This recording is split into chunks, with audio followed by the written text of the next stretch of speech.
Halo kaum intelektual sekalian, saya sampai merinding guys, sampai terkejut dengan kejadian ini. Bayangkan, seorang guru umur 62 tahun sampai sekarat. Bayangkan, sampai sekarat, sampai dilarikan ke rumah sakit, hampir meninggal. Hanya karena apa? Hanya karena menegur anak-anak main toa di masjid.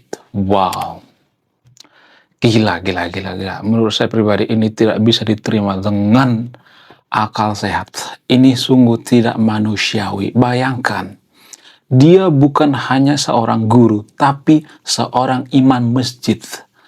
Imam masjid menegur anak-anak yang main toa di luar ibadah karena berisik, sehingga ditegur.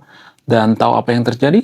Si anak-anak ini melapor ke orang tuanya dan imam masjid ini digeruduk guys. Wah, luar biasa. Tidak hanya satu orang yang menggeruduk, tapi ada sekitar 3 orang laki-laki dewasa dan 1 perempuan yang menggeruduk guru yang saya masuk ini. Wow. Gila.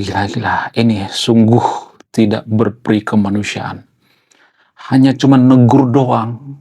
Ya, bayangkan sesama muslim guys, imam masjid lagi. Dia menegur anak-anak yang main toa di masjid, tapi dikeroyok, digeruduk, hampir tewas. Wow. Gila, sesama muslim. Aduh. Gila. Kenapa nggak ada kedamaian ya kan? Bagaimana kalau misalnya agama lain yang negor? Bisa jadi tempe kali ya, atau jadi tahu kali ya. Nah, yang jadi pertanyaan, apakah ini yang namanya kemanusiaan? Kalau ada orang misalnya nih ya, seorang guru misalnya negor baik-baik anak-anak yang main toa di masjid, di luar daripada ibadah ya, disclaimer on ya, bukan waktu ibadah. Tapi langsung digeruduk, dikeroyok guys. Wow, sampai sekarat dilarikan ke rumah sakit. Gila. Nah, yang jadi pertanyaan, di mana kejadiannya? Kapan? Dan pada saat guru yang saya masuk ini digeruduk oleh suruhan daripada anak-anak kecil yang ditegur ketika main toa di masjid. Ketika si guru ini digeruduk, kemana Tuhan saat itu? Kenapa bisa sampai digeruduk? Bahkan dugaannya tempat penggerudukan itu di depan masjid guys. Wow, gila. Nah, pada saat digeruduk dugaannya di depan masjid, kemana Tuhan saat itu? Kenapa Tuhan tidak menolong? Kenapa? Apakah Tuhan di atas itu lagi santuy-santuy gitu? Kenapa tidak menolong? Bukankah Tuhan itu maha kuasa? Kenapa tidak menolong umatnya yang ribut atau berantem satu sama lain? Dia bukan umat biasa, tapi imam masjid guys. Umur 62 tahun. Berprofesi sebagai guru. Hanya menegur sedikit saja. Jadi kejadian ini mengingatkan saya dengan seorang wanita bernama Ibu Meliana yang sangat santun. Dan dia menegur karena orang tuanya sakit. Ya, bukan menegur sih, minta tolong Pak, kecilin suara tuanya. Tapi apa yang terjadi? Digeruduk, kelenteng dibakar, gila-gilaan, vihara dibakar, gila-gilaan. Itu terjadi di Tanjung Balai. Nah, yang jadi pertanyaan, kenapa dalam beragama kita di zaman sekarang ini seolah-olah tidak berperi kemanusiaan? Apa gunanya kita beragama kalau cuma ditegur sedikit saja langsung marah-marah gitu, seperti kesetanan gitu? Ini yang jadi pertanyaan. Kenapa kita tidak berperi kemanusiaan padahal kita orang yang beragama? Apa alasannya? Jadi di video ini saya akan bongkar ke akar-akarnya, bagaimana kronologinya. Jadi kalau saya bongkar ini sampai ke akar-akarnya, akan banyak warga Konoha yang kejang-kejang kelonjotan berjamaah. Ada satu fakta yang jarang kita sadari, tapi ini sangat penting sekali. Walaupun banyak warga Konoha yang kejang-kejang kelonjotan berjamaah, saya akan tetap bongkar ini. Apa itu faktanya? Faktanya adalah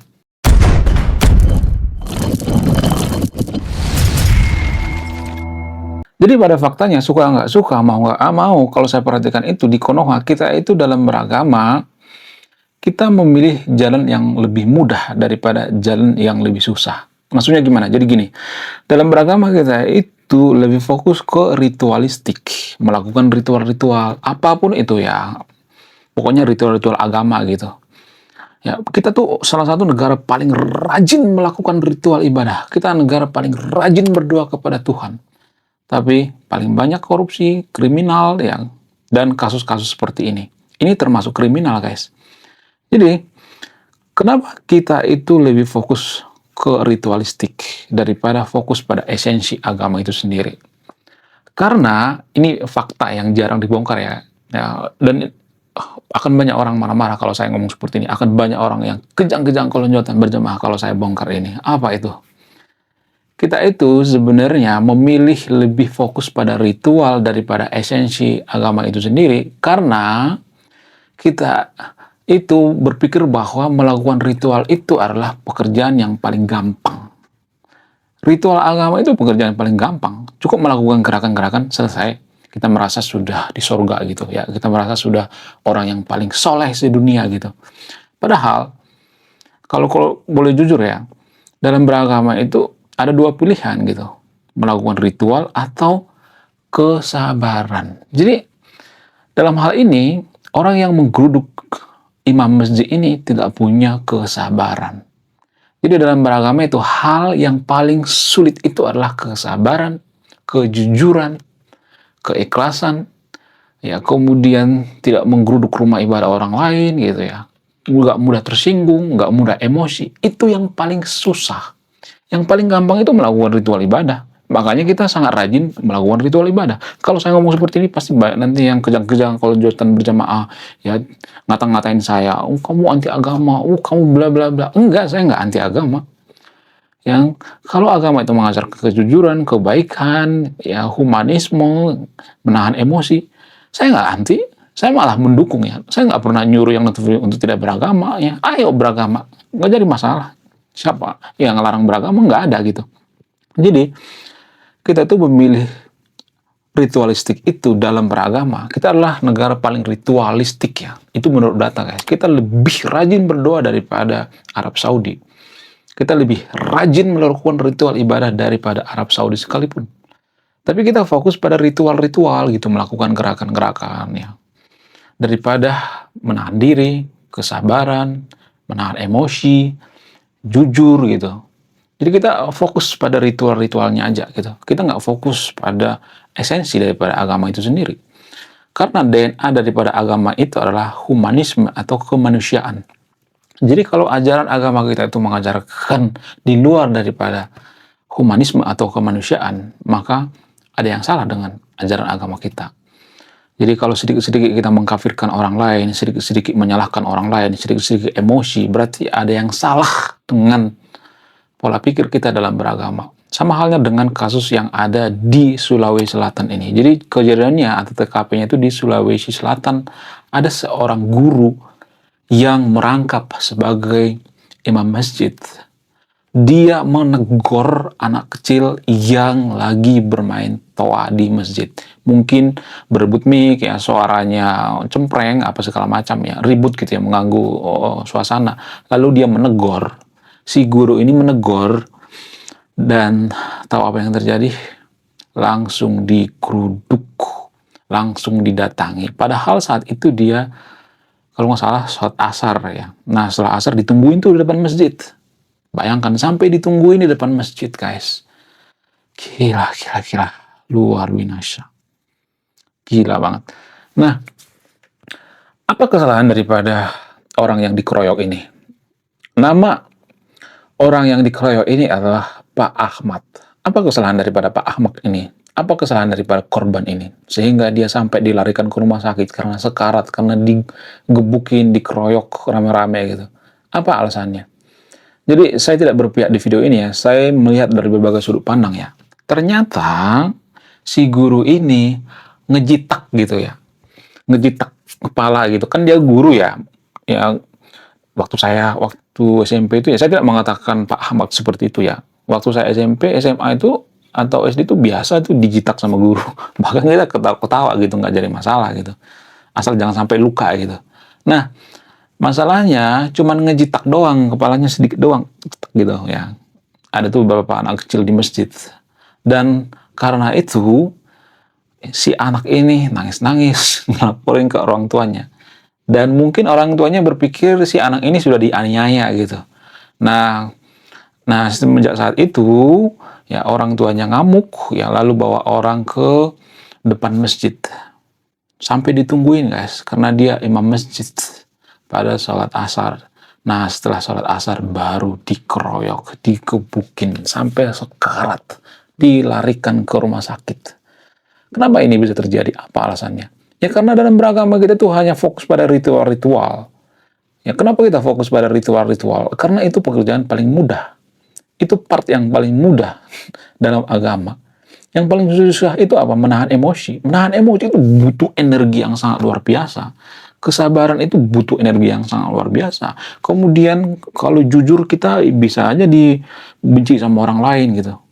Waktu saya kecil ya, saya tuh salah satu anak yang paling polos gitu. Bahkan papa saya itu sering ngomong, kok kamu itu tulus banget ya, polos banget gitu. Saya tuh dulu waktu kecil sering dibohongi teman-teman saya gitu. Dan ini saya sering ceritakan ya. Karena saya berpikir teman-teman saya itu juga jujur sama saya gitu. Ya, bukan berarti saya paling jujur ya. Saya tidak mengatakan saya paling jujur. Tapi kalau saya perhatikan ya, waktu saya kecil tuh saya tuh sangat polos banget gitu ya. Saya nggak tahu ini kejujuran atau tidak, polos banget. Jadi kalau misalnya ada teman saya yang nyontek ya, pas UN gitu ya, waktu SD kan kita UN ya, sama Eptanas ya. Kalau ada yang nyontek saya laporin, saya tuh malah dibenci satu ruangan gitu. Nah, yang jadi pertanyaan, apakah ini namanya butuh perjuangan? Yes. Kalau kita jujur itu butuh perjuangan guys, butuh energi, harus siap-siap dimusuhi. Itulah alasan kenapa orang beragama nggak mau mengambil jalan ini. Kenapa? Karena susah, nggak gampang. Nggak gampang jadi orang jujur. Nggak gampang jadi orang yang bertanggung jawab, nggak gampang. Bertanggung jawab itu butuh energi gitu ya, butuh kesadaran gitu. Tapi kalau melakukan ritual-ritual ibadah, ya melakukan gerakan-gerakan selesai. Ya, bukan berarti saya ngelarang yang untuk melakukan gerakan-gerakan, enggak. Atau melakukan ritual-ritual ibadah, enggak, bukan gitu konsepnya. Saya enggak ngarang yang untuk berdoa gitu, enggak. Tapi kita lebih fokus pada ritual-ritual, karena itu pekerjaan paling mudah, paling gampang. Itulah alasannya kenapa orang beragama itu cenderung emosian, kemudian suka korup, ya, kemudian ada macam-macam ya, banyak masalah, sedikit meledak gitu, padahal dia orang yang beragama. Ya, itu yang jarang kita sadari. Wah, gila, luar biasa. Akhirnya buku kedua dan ketiga gua rilis juga. Buku kedua gua ini judulnya Budi Tanpa Pekerti. Dari judulnya sudah menarik. Dan kisah daripada buku ini sangat-sangat dilematis sekali. Di mana karakter dalam buku ini bercerita, ada dua pilihan yang sangat sulit. Yang pertama, ketika seorang tokoh dalam buku ini tidak bawa-bawa agama saat kampanye, maka dia bisa dipastikan kalah. Tapi ketika bawa-bawa agama dalam kampanye, ketika dia bawa-bawa kalimat insya Allah, maka dia bisa dipastikan menang. Nah, yang jadi pertanyaan, kalau Anda di posisi karakter dalam buku ini, mana yang Anda pilih? Ini temanya sangat cocok dengan tema channel ini, bahas tentang agama. Kemudian tidak hanya ini juga menarik guys ya, Tanah Luka. Dari judulnya juga udah kelihatan ya, ini cerita penuh dengan luka. Dimana kisah dalam buku ini ada seorang kiai yang sangat-sangat dilematis. Dia bingung memilih antara menyelamatkan hutan atau menyelamatkan 1000 anak yatim. Jadi kalau Anda di posisi buku ini, mana yang Anda pilih? Nah, yang menarik dari kedua buku ini adalah menggunakan sudut pandang sastra Nobel. Kapan lagi ya kan baca buku yang setara dengan buku Nobel. Wow, luar biasa. Silahkan di check out sekarang juga. Kalau nggak di check out juga nggak apa-apa. Karena saya nulis buku itu bukan nyari duit sebenarnya. Ya, karena saya pengen berkontribusi terhadap kemajuan bangsa kita. Itu tujuan saya nulis buku ya.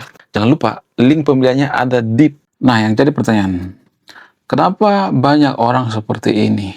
Apa alasannya? Apakah karena ustadz-ustadz atau pemuka agama di Konoha itu tidak serius dalam khotbah, ceramah dan sebagainya. Jadi kalau saya perhatikan pemuka-pemuka agama di Konoha itu biasanya mereka itu tidak serius fokus pada esensi agama itu sendiri. Enggak semuanya tapi disclaimer on ya. Tapi kalau saya perhatikan itu pemuka-pemuka agama di Konoha itu lebih fokus pada ritual-ritual. Kemudian kalau pemuka agamanya agak lucu gitu, maka akan semakin banyak followernya gitu. Walaupun kelakuannya nggak baik, walaupun apa yang dikatakannya itu tidak penting gitu.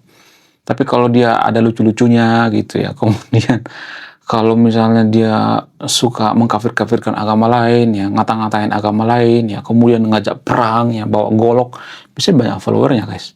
Saya nggak tahu kenapa ya. Jadi pemuka agama seperti ini biasanya adalah orang-orang yang sakit gitu. Orang-orang seperti ini biasanya ditolak di Singapura, ditolak di Timur Leste dan sebagainya. Tapi diterima di Konoha. Kenapa bisa seperti itu? Ya kayaknya kalau boleh jujur ya, mohon maaf bagi itu videonya. Kalau saya bongkar ini pasti banyak yang kejang-kejang kelonjotan berjemaah. Ya kayaknya Konoha ini adalah tempat sampah daripada pemuka agama gitu.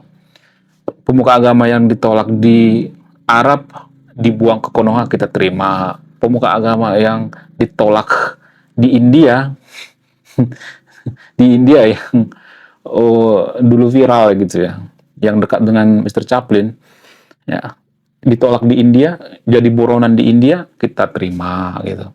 Pemuka agama yang tolak di negara lain kita terima. Ada banyak itu ya. Kenapa bisa seperti itu? Ya bahkan pemuka agama di Konoha ada yang nipu terang-terangan di depan panggung gitu. Ya, nipu berkedok sedekah gitu. Dikit-dikit sedekah, tapi kita terima gitu. Jadi kita itu sebenarnya kalau boleh jujur itu bangsa yang sakit gitu ya. Karena pemuka-pemuka agama yang sakit itu kita terima. Jadi hanya masyarakat yang sakit lah yang menerima pemuka agama yang sakit. Tanpa kita sadari kita itu adalah bangsa yang sakit. Sehingga kita butuh pemuka agama yang sakit juga gitu. Kalau kita waras, normal, ya berpendidikan, kita nggak butuh pemuka agama seperti itu. Yang kita butuhkan pemuka agama yang ya benar-benar akhlaknya, karakternya tuh benar-benar luar biasa gitu ya. Kalau sama dengan kita akhlak daripada pemuka agama, ngapain kita ngangkat dia jadi pemuka agama kan? Karakter juga harus ini dong ya, harus kita lihat gitu ya. Saya bukan pemuka agama guys ya. Jadi kalau ada seorang pemuka agama itu berarti dia harus siap dikritik karena dia mengatakan dirinya itu adalah perwakilan Tuhan. Dirinya orang yang suci. Jadi kalau pemuka agama itu sedikit-sedikit ngamuk, kalau dikritik ya repot ya. Seperti di Konoha. Lalu bagaimana solusinya? Solusinya itu jangan terlalu fokus pada ritual-ritual. Boleh melakukan ritual-ritual, tapi fokus pada kejujuran, kebaikan, menahan emosi, ya menahan semua gitu. Itu yang paling susah. Menahan kesabaran itu butuh effort yang sangat luar biasa, butuh energi yang sangat luar biasa. Bahkan seperti yang saya katakan tadi itu, kalau kita jujur, kita bisa dimusuhi guys. Itu harga yang harus dibayar untuk kalau kita jujur gitu. Jadi ada dua hal tuh ya. Kita lebih fokus pada sesuatu hal yang ringan-ringan gitu ya. Melakukan ritual ibadah kan ringan itu. Kalau disuruh jujur itu kan nggak ringan. Makanya saya itu lebih suka ya pemuka agama itu merangkap jadi akademisi gitu. Supaya apa? Supaya jangan ngawur gitu. Supaya masyarakatnya jangan ngawur seperti ini gitu. Ya. Kalau misalnya ada mengatakan, oh gimana kita bikin peraturan di masjid misalnya, dia peraturan tentang mikrofon, ada peraturan kita ada kok, ya bahkan Pak Yusuf Kala sering mengatakan, ya ada peraturannya kok gitu. Dewan Masjid di seluruh Konoha itu Pak Yusuf Kala ada desibelnya gitu ya. Tapi apakah kita melaksanakan itu? Enggak. Kita tuh kebanyakan peraturan. Negara paling banyak peraturan di dunia itu adalah Konoha. Kenapa? Banyak banget peraturan di Konoha. Ya karena kita nggak berkesadaran. Semakin kita berkesadaran, maka semakin sedikit aturan. Jadi kenapa di Konoha itu banyak aturan? Karena kita adalah masyarakat yang kurang berkesadaran. Itu logikanya. Menurut kalian gimana? Coba tulis komentar ya. Saya tidak akan berpihak di video ini ya. Silakan simpulkan sendiri. Siapa yang salah? Apakah imam masjid yang salah? Atau anak kecil yang salah? Atau orang tuanya yang salah? Jadi saya tidak berpihak pada siapapun di sini ya. Saya tidak mengatakan bahwa imam masjid atau Pak Ahmad ini yang benar, saya tidak mengatakan seperti itu, karena dia juga jitak kepala anak kecil. Artinya saya tidak berpihak pada siapapun di sini ya. Ada sisi gelap, ada sisi baiknya juga gitu. Silahkan Anda putuskan sendiri. Dan semuanya saya katakan di video ini ada datanya, ada sumbernya. Kalau mau bantah, bantah pakai data, bantah pakai sumber. Sekian video ini, terima kasih sudah memahami. Saya bukan imam masjid, salam rasional.